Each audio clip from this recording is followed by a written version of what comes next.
Monday's attack at Ohio State University acted alone when he plowed into a crowd and attacked people with a butcher's knife. The FBI says he was inspired by ISIS propaganda. The question is, how did he go from refugee to ISIS sympathizer in 2 years? Well, in August of this year, Abdul Razak Ali Arden was quoted in the Ohio State student newspaper complaining about Islamophobia. He said this: "I'm a Muslim. It's not what the media portrays me to be. If people looking at me, a Muslim praying, I don't know what they're going to think, what's going to happen." Well, some, like our next guest, N.G. Abdul Qadir from Georgetown University, argue this fear and alienation can lead to radicalization. Professor Abdul Qadir joins us now. Professor, thanks a lot for coming on. Thank you for having me. So you wrote a piece about this earlier this year, long before this attack, but basically arguing that Islamophobia, dislike or fear of Muslims, is one of the drivers of terrorism. And you said this: "What can we do about the tiny fraction of Muslims committing such unspeakable violence we saw in San Bernardino, Paris, and Brussels?" You don't address problems within the religion or the Islamic community. You turn it instead back on America and the West by saying our intolerance causes this. Am I misreading your point?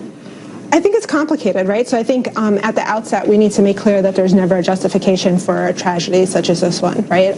So irrespective of the fact that someone may have suffered from bigotry or discrimination on account of their religious identity, that doesn't justify taking matters into your own hand and perpetrating or inflicting violence on professors and students or innocent civilians more generally. By the same token, I think with respect to the article that you're referencing, I was actually relying on research that came out of Stanford University that showed that essentially anti-Muslim bigotry and discrimination, or what we commonly refer to as Islamophobia, can contribute to a sense of what they term as cultural homelessness. This idea, particularly for newcomers, for immigrants to this country, where they don't necessarily feel that they identify with their home country where they originally came from, and they also feel alienated from their new host country. Right. So in this case, the United States of America. But you can see why this looks a lot like victim blaming. So you've had an awful lot of Americans killed and injured by Islamic terror in the past 8 years. A lot, almost 100 killed,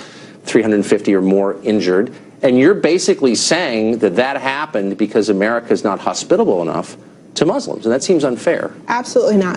First, I think we need to take a step back and understand that there's actually a greater threat of terrorism from white supremacist groups and right-wing extremists than there are from individuals who self-identify as Muslim. Well, that's just not true. No, it's not. There haven't been 100 Americans killed in the last 8 years, 350 wounded from right-wing extremists in the United States. That's not true. And if you claim it is, I'd ask you to cite your source. The FBI. So according to the FBI, the FBI data indicates that there have been more acts of terrorism committed by right-wing extremists and white supremacists. In addition to that, last year, Duke University... In the last 8 years, there have been 100 or more than 100 people killed by white supremacists and more than 350 wounded by white supremacists in America.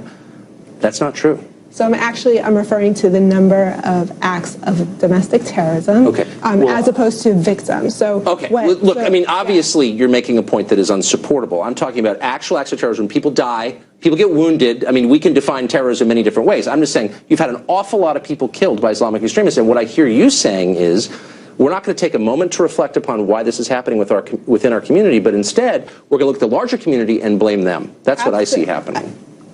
That's unfortunate.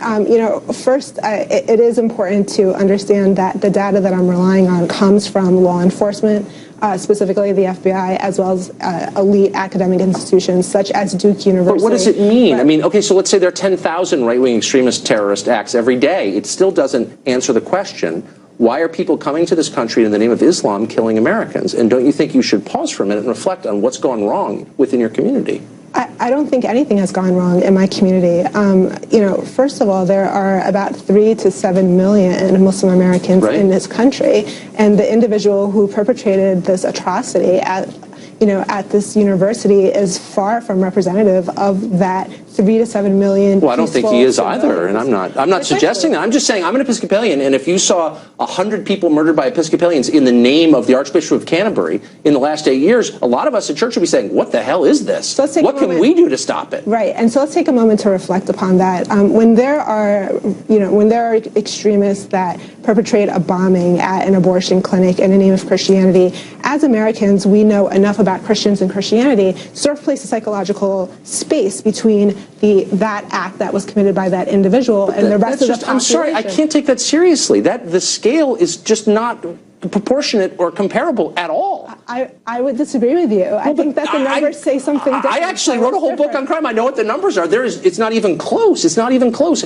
Are you really telling me that there's no soul searching that you think Muslim Americans have to go through? I think it's important to realize that Muslim Americans are your doctors, they're your teachers, they're your politicians, they're your nurses. But a tiny percentage are also your terrorists. So why is this happening? It's not just the fault of white Americans. That's what you're saying. So why is it that the conversation and a narrative focuses solely and exclusively on those individuals who are criminals, as opposed to the vast population who are peaceful and contributing positively to this Look, I get your defensiveness. I get that decent Muslim Americans feel under attack. They feel like they're being unfairly portrayed as terrorists. I understand all that.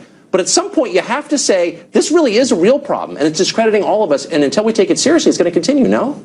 I think the community has been taking it seriously. I think that research actually shows that the community is very much involved in self-policing. They are very much involved in, cooperating with law enforcement officials and providing tips to them. In fact, the research shows that the majority of tips, that law enforcement officials receive about terrorist plots come from Muslim Americans. Okay.